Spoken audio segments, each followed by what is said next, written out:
I know. Everyone's talking about the rookies. It's rookie season. It's rookie fever. The NFL draft just finished. It's Dynasty rookie draft season. However, we need to take note and we need to talk about the winners of veteran NFL players who are winners post NFL draft due to what did or didn't happen in the NFL. We're talking about that in today's video. Give us a like and subscribe.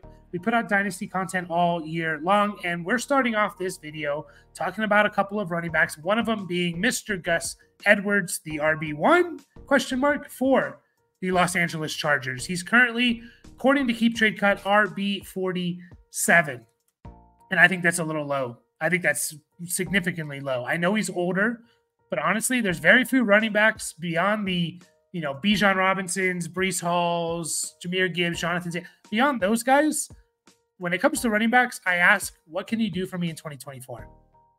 And to me, Gus Edwards is going to be a top 24 running back, if healthy, in 2024. He's probably going to lead this team in carries. He's going to get a lot of goal line rushes. He has potential for double-digit touchdowns. We all expected the Chargers to draft a running back, I think, at the worst and by round 4.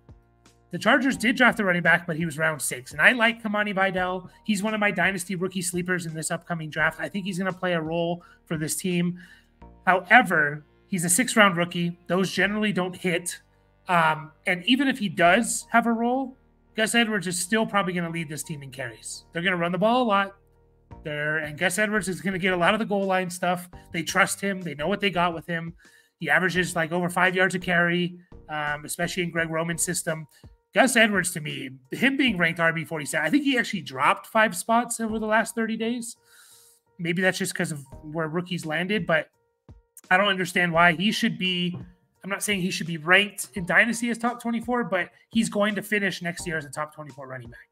Book it, if healthy. Next up, we have Zamir White, another running back in the AFC West. Another team in the Raiders that we expected them to draft a running back potentially in the 2nd, 3rd, 4th round. They did draft a running back, again in the 6th round, in Dylan Lobb, or Lobby, I always forget, out of New Hampshire. 6th-round pick, once again. And he kind of profiles as more as a pass catcher. They didn't take any other running back. They didn't take one of the top guys. They didn't take a guy who I think can significantly cut into Zamir White's workload. And if what we saw from Zamir White the last 3-4 games of the season where he was getting 20+ carries and he was, a top 15 running back, Zamir White's going to be a top 15, maybe top 12 running back this year, if healthy. And if Alexander Mattison, who I don't think will, but if Alexander Mattison doesn't take 40% of the carries or whatever, 35%. And on top of all of that, the Raiders' first 3 picks, Brock Bowers, a tight end, Jackson Powers-Johnson, a guard/center, and DJ Glaze, offensive tackle. Maybe he moves to the interior, but it's another offensive lineman. Their first 3 picks help the run game. Brock Bowers and 2 offensive linemen. Raiders are going to want to run the ball. They've already told us what they want to do. And Zamir White, man, he's going to have a monster season. Maybe you can potentially sell him high after this year. We'll talk about that when this year comes. But if you are a contending team and you have Zamir White, you should be pretty happy because you have a potential, in my opinion, a potential RB1 on your hands. Next up on the list, we have Courtland Sutton, the wide receiver 61, according to Keep Trade Cut. Now, to me, Courtland Sutton was a winner. Why? Well, first of all, the Denver Broncos, they drafted a quarterback, which they desperately needed. So at least, hopefully, we don't know what Bo Nix is going to turn out to be, but hopefully he's an average passer, a competent passer that can get the ball in Courtland Sutton's hands. They did take a receiver in Troy Franklin in round 4. Now, the hit rate for round 4 receivers generally aren't that good. Actually, it really falls off if you're a day 3 pick at receiver compared to a day 1 or round 1 or day 2 pick. It really, really falls off. Now, I like Troy Franklin. He's another guy that I do like. I think he can be pretty good for this team. But the fact is, he's a 4th-round rookie. Is he going to take over and be the best receiver on the team? It's possible. But there's a really good chance that it's Troy Franklin. That is Courtland Sutton. That's the best player on this team. There's a good chance. There's a really good chance. He's going to catch touchdowns. He's going to be the red zone guy. He's already familiar with Sean Payton's system. And Courtland Sutton last year, I know we don't like him. He was still a top 36 receiver last year. He was still a top 36 receiver. So, he's probably going to repeat that again. He's not being really valued as a wide receiver 3/flex. I'm not saying he's going to win you your league, but to me, he's a little bit of a winner considering they got a quarterback and they didn't take a wide receiver until day 3. Win for Courtland Sutton. I think you can get one more year out of him of just, again, wide receiver 3 flex-worthy production. Next up on the list, we have another receiver in Mr. George Pickens, wide receiver 27, according to Keep Trade Cut. The Steelers, another team. I was a little bit worried, not worried, but I thought that the Steelers were one of the teams that could take a wide receiver in the first round. They were kind of sitting there right at that prime spot, of pick 20, I believe it was. And I was thinking, oh, Brian Thomas, that's like and they had a chance, right? They had a chance to take him. They didn't take him. They had a chance, but they didn't. They did draft Roman Wilson in round 3, and I like Roman Wilson, but to me, he is so different than George Pickens and his style of play. Now, he's fast, Roman Wilson, but he's not this contested catch, jump ball, deep threat type of receiver. He can go deep for sure, but I think he's better suited over the middle, maybe shorter area targets and things like that.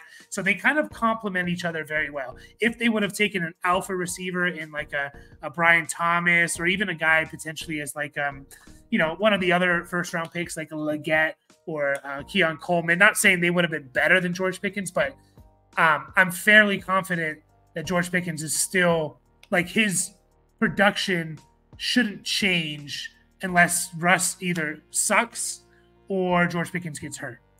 Now, I would have been a little bit worried if Brian Thomas was drafted. Oh, is he just a better George Pickens, blah, blah, blah.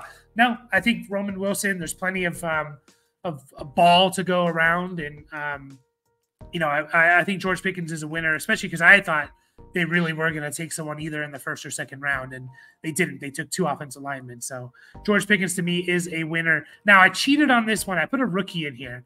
Drake May, quarterback 17. And again, this is cheating. All the other guys on this list are veteran players who've been in the NFL for at least a year or 2 or more. But I put Drake May in here because I was a little bit worried about whatever quarterback landed on the Patriots because, man, they're just so barren. And what do the Patriots do? They did the smartest thing possible. They drafted Drake May 103 overall. Their next 4 picks was wide receiver, offensive tackle, guard, wide receiver. That's exactly what you need to do. I know you need to build up your defense and all. You got a rookie quarterback. You need to build around him.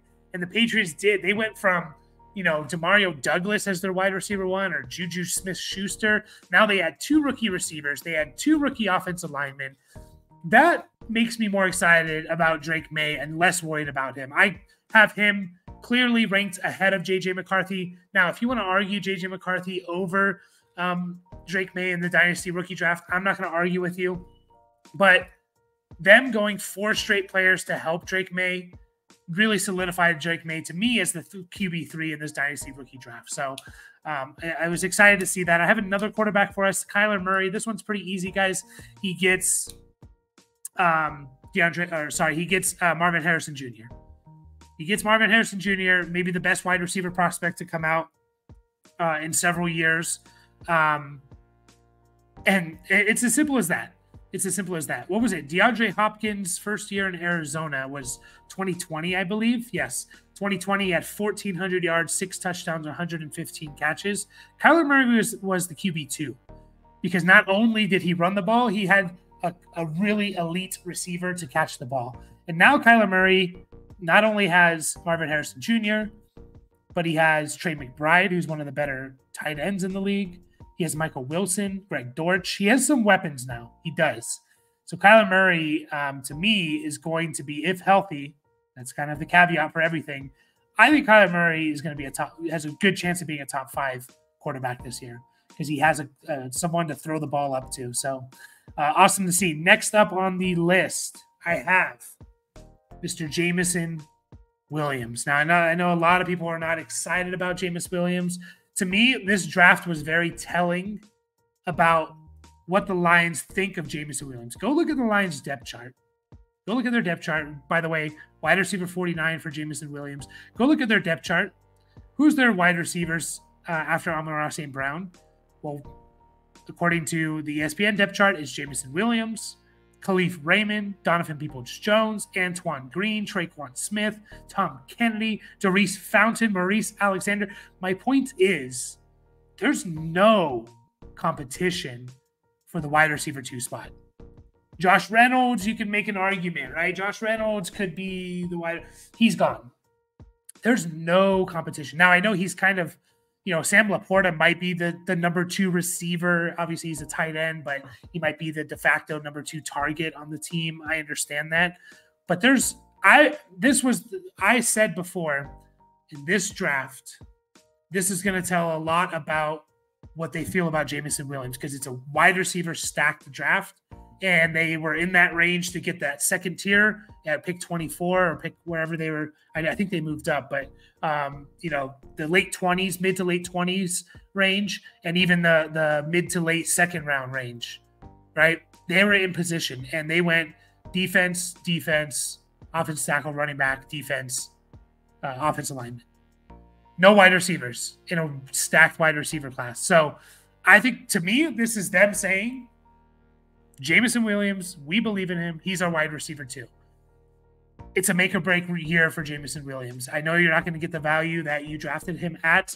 He's kind of a hold right now, maybe a sneaky buy low, but to me, he's a hold right now. See what you can get out of him. This is the make or break year for Jameson Williams, who, had he not torn his ACL heading into the NFL draft, would have been potentially the number 1 receiver in that draft class. So I think it's a huge win for Jameson Williams. We got 3 more for you. Ezekiel Elliott. Now, when I say Ezekiel Elliott, I mean Dallas Cowboys running backs. The Cowboys just signed Ezekiel Elliott. He's the RB 65 right now. The other guys on the depth chart there that also get a boost, all Dallas running backs got a boost.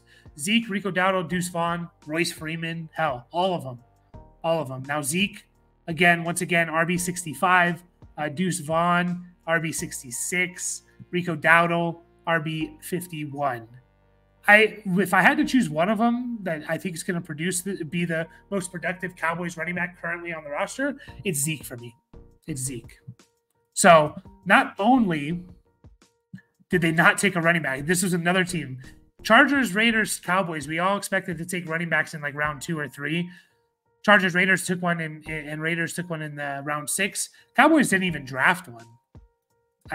Unless they snuck one in like round 7. I'm just double checking, but I don't think they even drafted one. The Cowboys, and not only did they not draft one, but they added to their offensive line.